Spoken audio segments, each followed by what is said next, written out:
Hello friends, और जैसा कि आप देख के समझ ही गए होंगे, आज हम समझेंगे अपने एसिड्स को और उनके कॉरस्पॉन्डिंग जितनी भी सेटिंग्स हैं आज हम वो सब देखेंगे। तो दोस्तों, सबसे पहले जानते हैं कि एसिड्स क्या होते हैं। अगर हम यहाँ देखें तो हमारे पास सीन्स में काफ़ी सारी चीज़ें हैं। तो सीन्स में हमारे पास जितनी भी चीज़ें होती हैं उन सबको हम एसिड्स कहते हैं। जैसे कि हमारे पास कैरेक्टर्स हो सकते हैं, हमारे प्रॉप्स, हमारे टेक्स्ट, ये हमारी विजुअल एलिमेंट्स हैं। इसके अलावा हम साउंड्स और जितने भी वॉइस ओवर्स हैं वो सब मिला के हमारे एसेट्स होते हैं। तो आज हम कैरेक्टर्स, प्रॉप्स, टेक्स्ट और म्यूजिक, इनके रिलेटेड जितनी भी सेटिंग्स हैं वो सब हम देखेंगे। So let's get started.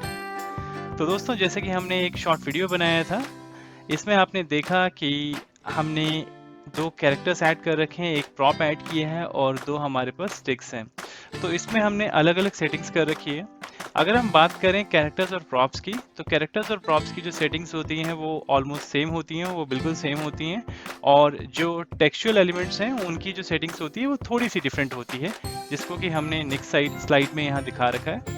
अगर हम यहाँ नेक्स्ट सीन में देखें यहाँ तो हमने टेक्स्ट सेटिंग और कैरेक्टर सेटिंग के बीच में डिफ्रेंशिएशन कर रखा है। दोनों के जो सेटिंग्स के जो ऑप्शंस हैं वो हमने यहाँ दिखा रखे हैं। उससे पहले हम सीन 2 में चलते हैं और यहाँ मैं आपको दिखाता हूँ कि सेटिंग्स कैसे करते हैं। जैसे कि अगर मुझे अमेंडा कैरेक्टर को सेट करना है तो मेरे पास ये अवेलेबल ऑप्शंस हैं।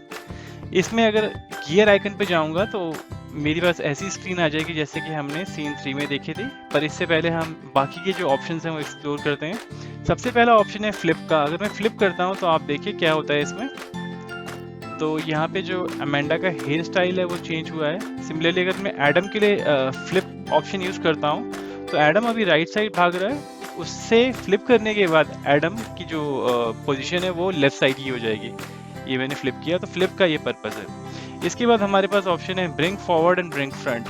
फॉर एग्जाम्पल, अगर मैं ये कैरेक्टर है इसे यहाँ ले जाता हूँ टेक्स्ट के ऊपर, ना आई वांट कि ये कैरेक्टर टेक्स्ट के ऊपर रहे ना कि टेक्स्ट के पीछे, तो मैं इसे लगा दूंगा ब्रिंग फॉरवर्ड और अब ये कैरेक्टर टेक्स्ट के आगे आ गया है। सिमिलरली हमारे पास ऑप्शन है किसी प्रॉप को या किसी भी एसेट को बैकवर्ड भेजने का, पीछे भेजने का। सिमिलरली हमारे पास ये ट्रैश कैन है, इसे क्लिक करने से हमारा जो एसेट है वो रिमूव हो जाएगा। उससे पहले हमें एक वार्निंग पॉपअप भी आता है। तो अभी के लिए इसे मैं कैंसिल कर देता हूँ और अपनी कैरेक्टर को हम उसकी पोजीशन पे ले आते हैं। तो दोस्तों, ये था यहाँ वाले जो बाकी ऑप्शंस थे उनके बारे में। अब हम चलते हैं सेटिंग्स में।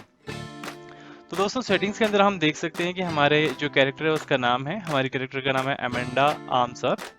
और ये एक्स और वाई जो हम पहले ऑप्शंस देख सकते हैं यहाँ पे, वो हैं इसके कोऑर्डिनेट्स की अमेंडा की लोकेशन क्या है पूरी स्क्रीन में, पूरे वाइट बोर्ड में। तो अगर मैं देखूँ तो एक्स 81 है और वाई 148 है।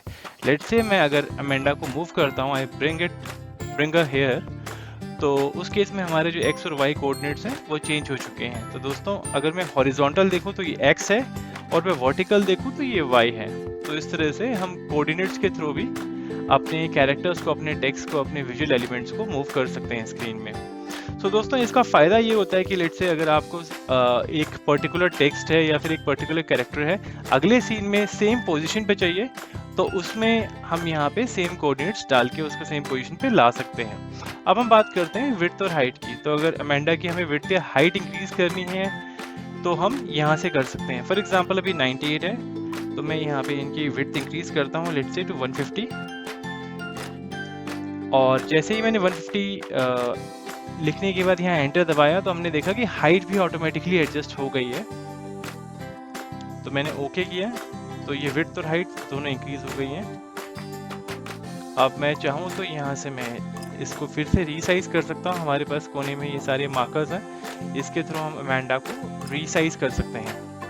अब मैं दोबारा से जाता हूँ सेटिंग्स में और देखता हूँ कि मेरे पास रोटेट का ऑप्शन भी है। अगर मैं रोटेट करता हूँ, लेट्स से मैं इसमें कुछ सम डिग्रीज डालता हूँ, 60 डिग्री डाला, अप्लाई किया, तो अमेंडा 60 डिग्री रोटेट हो चुकी है।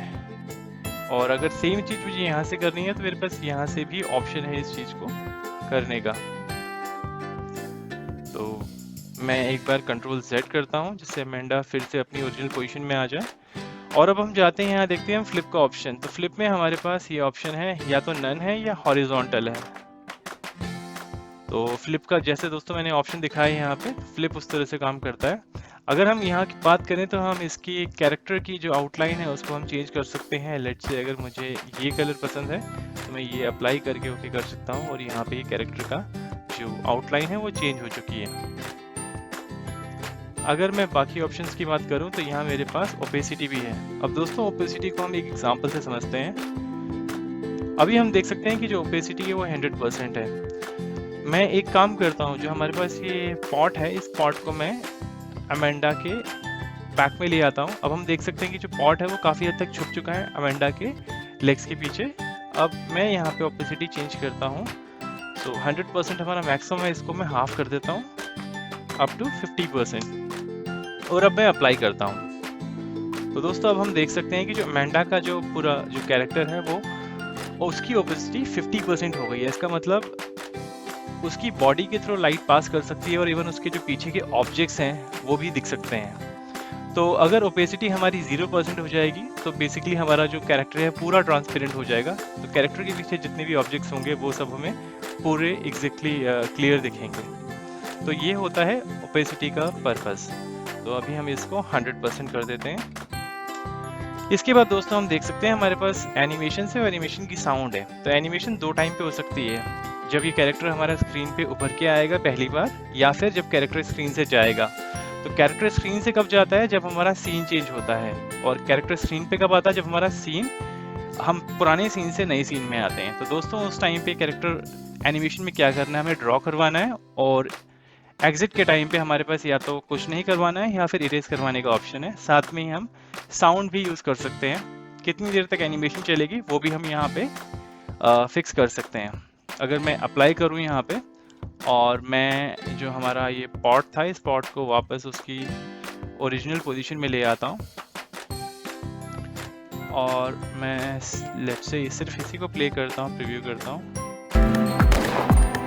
तो आपने ये साउंड सुनी, आपने यहाँ पे भी साउंड सुनी, और आपने इरेज के टाइम पे भी एनिमेशन और साउंड सुनी।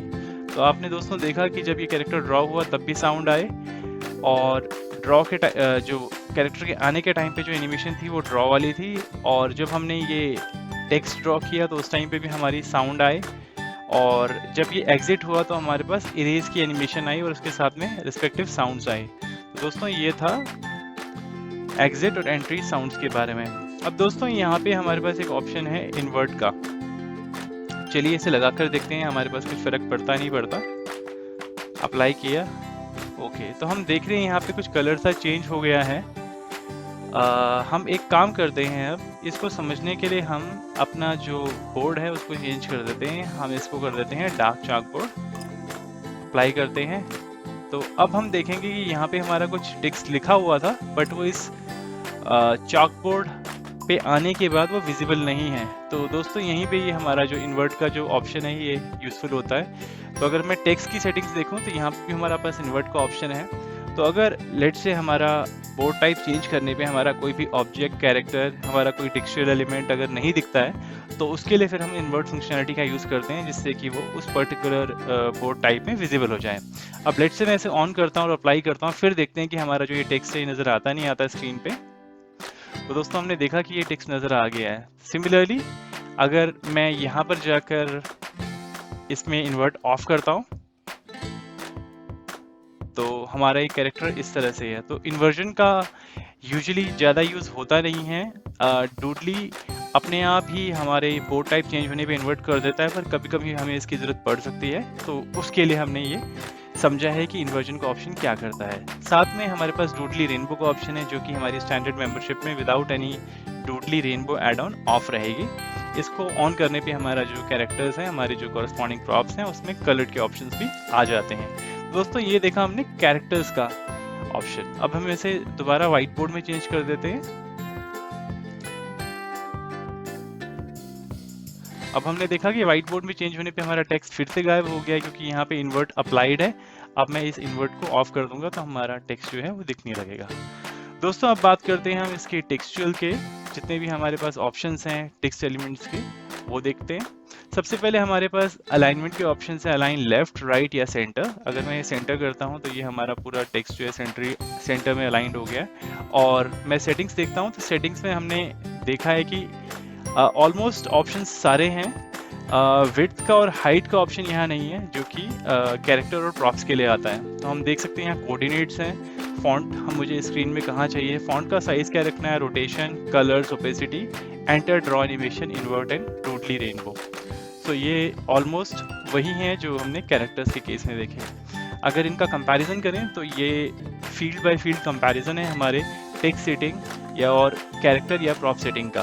तो ये आप देख सकते हैं। तो दोस्तों ये था एसेट सेटिंग्स के बारे में। उम्मीद है आपको ये वीडियो पसंद आया होगा। Thank you.